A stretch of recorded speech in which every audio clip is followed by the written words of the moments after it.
Bayek, it's me Ian, and in today's video I am going to be reviewing this disc, and as you may have noticed from the title, it's a trilogy. There's 3 films, and the 3 films are, right, the Quatermass Experiment from 1955.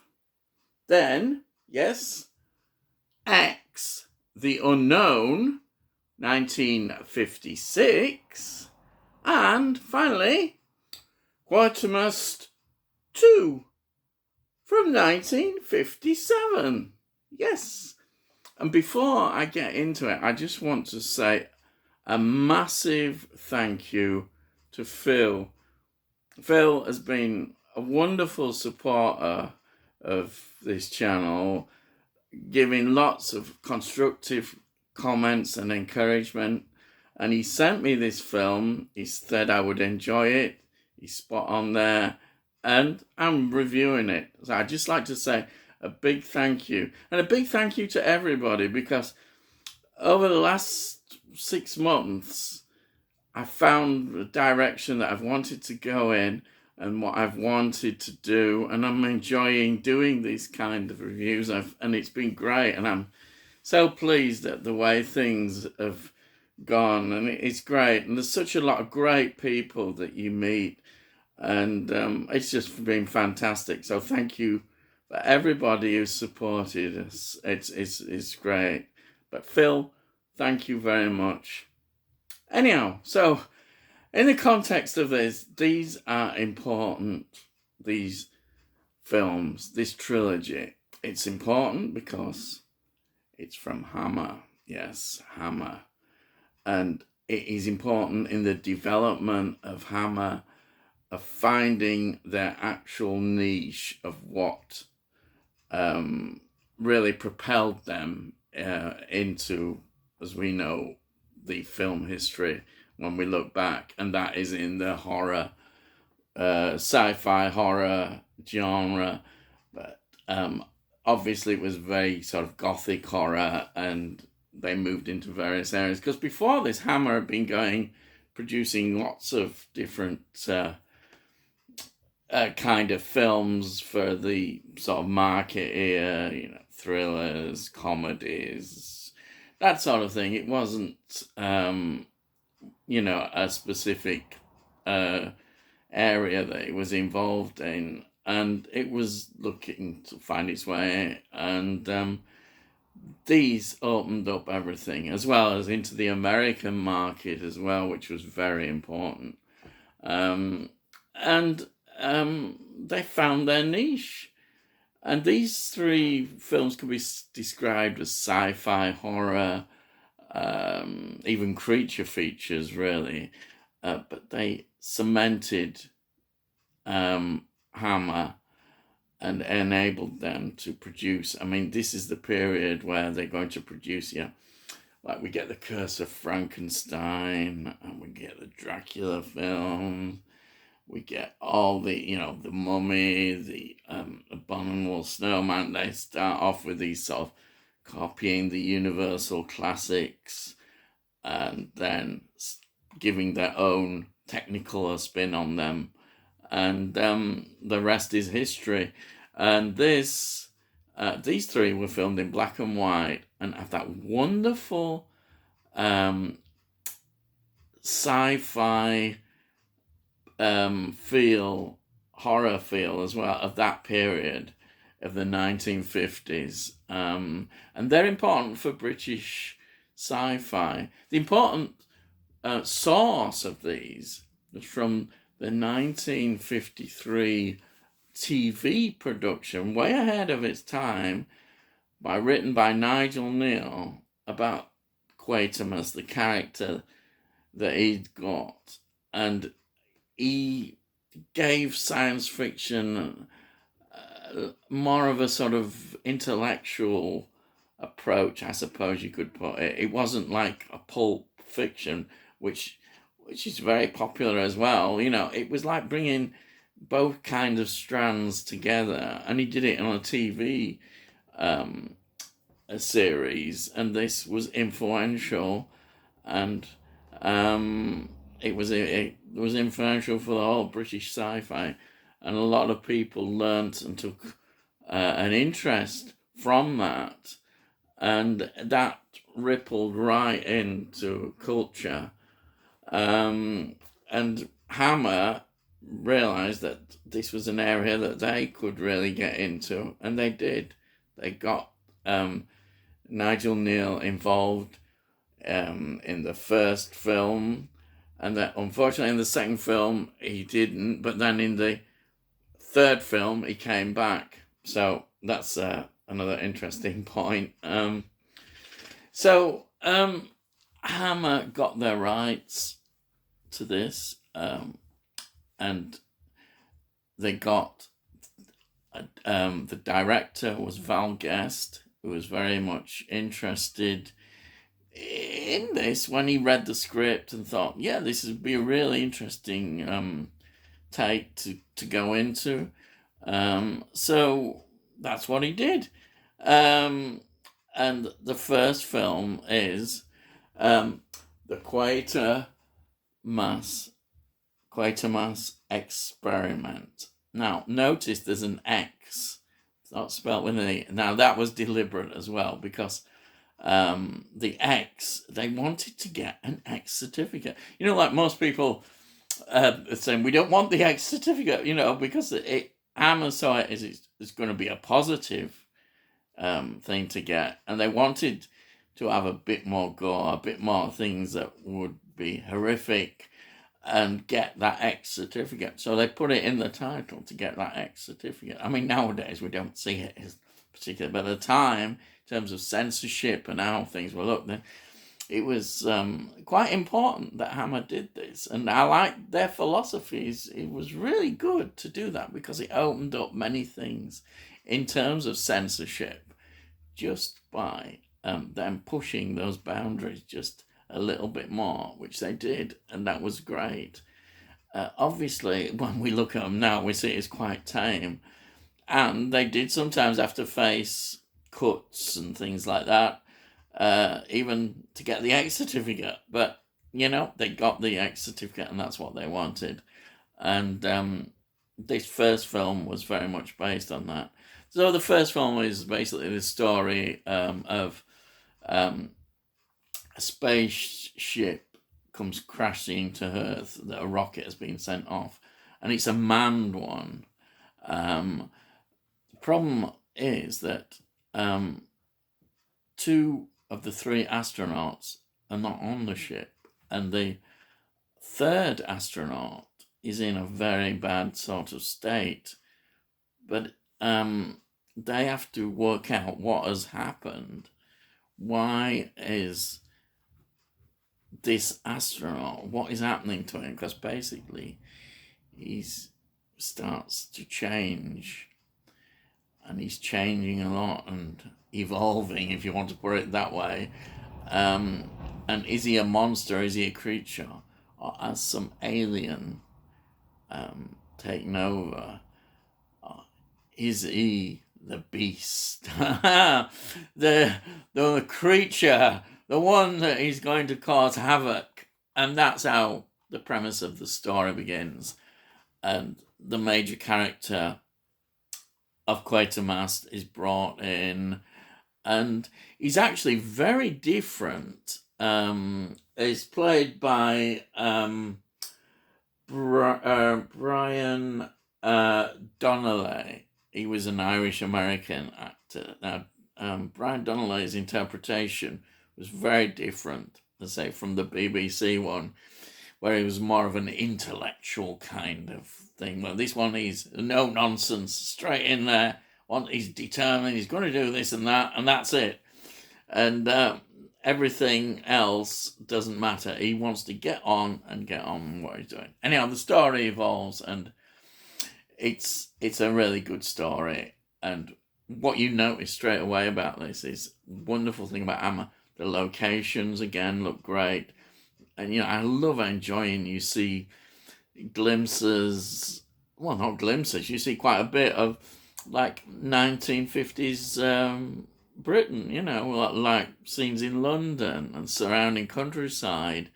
Also, I don't know a great deal about cinematography in terms of techniques, but when I was amazed at some of these night shots, because you often see night times and they just stick some sort of filter on the camera, and you can see that it's quite blatantly filmed in the daytime. Now, there's quite a lot of night scenes in here, and to me, they look like they were filmed at night. I mean, they may well be, I don't know, but they look so authentic and so real, and that adds to it even more, because there's no worse than when you see something that supposedly is nighttime, and it's clearly, you can see the sunshine and everything else, even though there's a filter on the camera. So that immediately struck me. The other thing that is important in terms of direction of these films, particularly this one that Valgues direct and the third one, is his use of the handheld camera. His idea was to try and make the film seem realistic. There's almost bits of documentary kind of bits thrown in, and the way it is filmed, as well as the sort of acting, dramatic side. And I think this really is interesting, because not many directors were using the handheld camera, and it really adds. And I'm sure other people picked up on that, as we know they would have thought, well, this is an interesting idea in terms of filming, and they would use that filming technique. And I'm really impressed now when I actually look at this, you know, when I see it. So it is interesting. The other thing is, when I looked at this, the just the whole feel of it, just you immediately think, hey, this is a bit special. And then we got into the next film, which is from 1956, which is X the Unknown. Now, X the Unknown was directed by Leslie Norman. And it was going to be, well, they did. Joseph Losey apparently was directing it, but he became ill and he took over from it. So again, you can see a change, perhaps a little bit in style, through this director. But the major point is that they wanted a return of Quatermass, but the writer Nigel Neal at that time, for various reasons, didn't allow it. So they had to bring in a new character. So we had this new Dr. Adam Royston, played by Dean Jagger. I suppose that's Jagger. Dean Jagger, who was a bit of a different kind of lead. He was perhaps more a reversion to a more thoughtful kind of scientist. And this one is set in Scotland, just outside Glasgow. And again, there's a lot of wonderful scenes. The premise in this one is interesting, that these cracks open up in the earth, and the radiation levels that are coming out are quite high and dangerous. And it's basically the story of why is this happening. And we find out that the premise is that beneath the Earth's crust, there are other kind of energy life forms which need to feed, and they're breaking out. And these radiation leaks, which are harmful to humans, obviously, are increasing, and the cracks increasing, and they are attracted to radiation. Therefore, various nuclear atomic facilities are going to be targeted because they need to feed off this. And this is how the story goes. And it's, again, another wonderful story, how they get it, the location, how it builds up, beautifully written. Even though it's not a Nigel Neal one, it just continues the atmosphere of the first film, though it's a different director, and it works well. It really works well, and did well again. People were very happy with the film, as they should be, and it was inevitable that we would get a direct follow-up with the character, and we did. The third film, Quatermass II, from 1957, once again brought Brian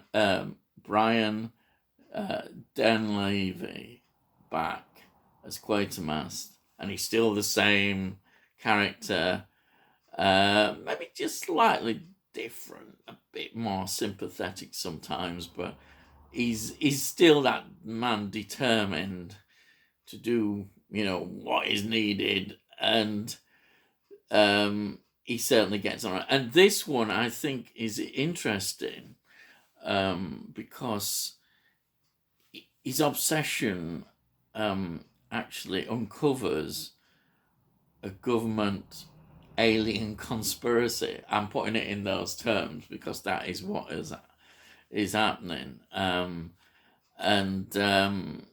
it's wonderful. It's that paranoid science fiction that you get. It reminds me of in Invasion of the Body Snatchers and that kind of thing.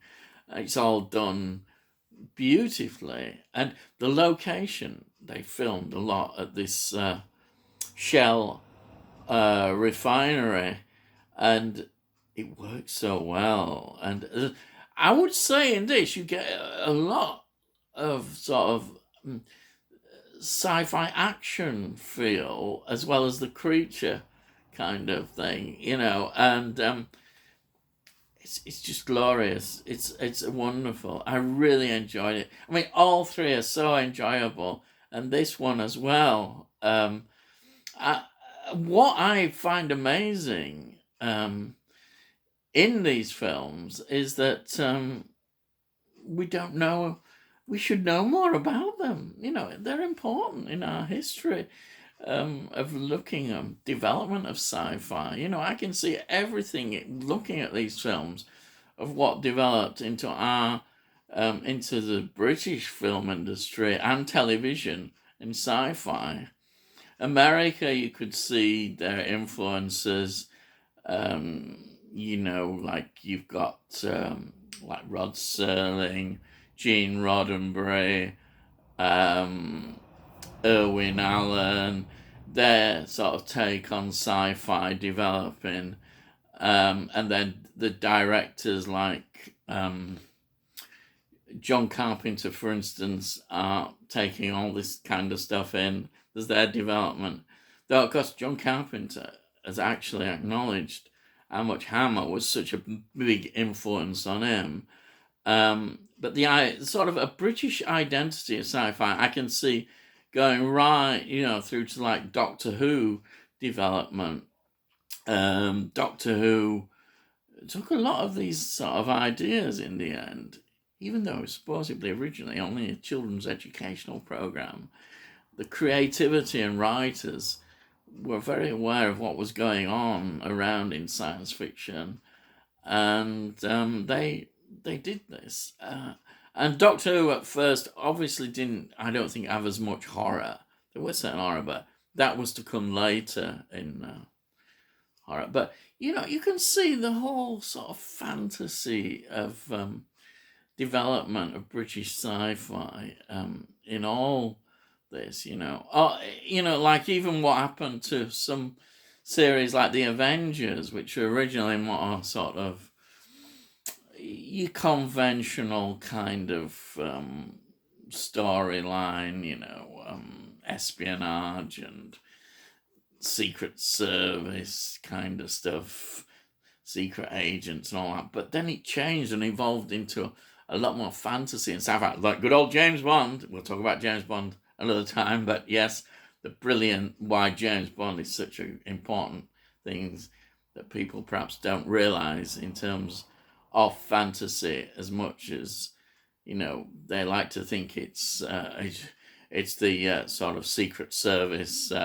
espionage thrillers. There's so much more with James Bond, which they put into it, which is great. Anyway, I'm going off the track again, as I do. Hey, we do. Yeah, these films are so influential. I didn't realize it to some extent. It's only sort of dawned on me as the more I've watched them and seen them. I thought, yeah, these are influential films. Just as little side things, I like the fact that Michael Ripper pops up. He pops up again. He was such an important actor in terms of character actor, popped up everywhere. And there he is in the 1950s. But perhaps the most wonderful surprise, I couldn't believe this, in the third film, right, Sid James pops up. I mean, Sid James, we see him as this great comedy character from the Carry On films, and there he is in this film. It's just one. When you see that, there is in fact in all these films a wonderful collection of British character actors who you think, cracky, it's them, and that's it. Who go on to bigger, greater things. It's just wonderful seeing it. But yeah, these films are just tremendous. They're just magical. I think they reflect that period in time as well. What I see is when I look at this, it's only, well, let's see, 1955. It's only 10 years since the nuclear bomb that ended the Second World War was dropped on Japan. And the effects, wow. I mean, the effects of that were very fresh in people's minds. And we also you think in context, there's a lot of things I've mentioned, what we're part of, the Cold War. The Cold War was really getting into its stride. The consequences of the Cold War, the nuclear words that people getting a bit anxious about nuclear power, about radiation. Was it a threat to everybody? What were the government doing in development? Well, they're not telling us everything. And then, just to put the icing on the cake, we have the development of rocket technology, which had come a lot from a lot of the Nazi scientists. And, by 1961, we had Yuri Gagarin becoming the first manned space astronaut, or cosmonaut, should I say cosmonaut, yeah. And there we are. So we've got this background about our futures now looking towards the stars. And what happens, and this is what people's imaginations got going, we were going out, and then people were, as well as you've got this background uncertainty about life on Earth, if you want to put it that, because of the nuclear threat, you've got this sudden realization that might be life beyond our planet, that our little planet may well be, well, just that, and there's other aliens. And of course this, in the 1950s in America, was absolutely rife, I mean, you've got all the rise in UFO sightings and all that kind of stuff going on. Roswell, I don't know, you could go on. And also that started to get into our culture, into, the Department of Defense here were already making notes about UFO sightings and things like that. So it wasn't just restricted to America. All this kind of thing was going on. So you've got all this background, and these films fit into that background beautifully. And they're low budget as well. Again, relatively low budget. And yet we're producing, with the makeup, the special effects. And when I say special effects, they were special because they had none of this, computer generated stuff. They had very limited budgets, and they did tremendous work. Absolutely wonderful. These films should be shown as examples of how good science fiction can be and how creative it can be. And the horror element just adds to that even more. And here we are. I hope, some of our American friends know about Hammer and what they contributed to their sort of films, as we know from what American films contributed to our development. Hammer films should be publicised a lot more. And these early science fiction, sci-fi horror creature features should well be publicised. I just can't speak enough about them. And I'm going on and on too much. But I hope, if you can get hold of these. I've been very lucky with these discs that Phil sent, that there's the 3 films on this disc. And, if you could get hold of them somehow, try and get hold of them, because they are well worth watching. They're important films, and we should, treasure these films. We really should. Yes. And they're entertaining, and I'm not going to say anything negative because there's no negative to say. Just enjoy these films. They are there to be enjoyed, but they are also important films as well.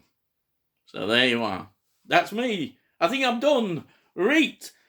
So all I've got to say is subscribe if you want to be informed about when we're doing these videos. And if you like this video, and if you've got more comments and more things, just put the comments down and give it a good like as well, because it helps. I want more people to enjoy what we're doing, and and join in the discussion. Everything, just be enthusiastic. Just get in there and talk, and wonderful. And let's all be positive. Let's not be negative anymore. So that's all I've got to say, really. I'll see thee, and I'll see thee again.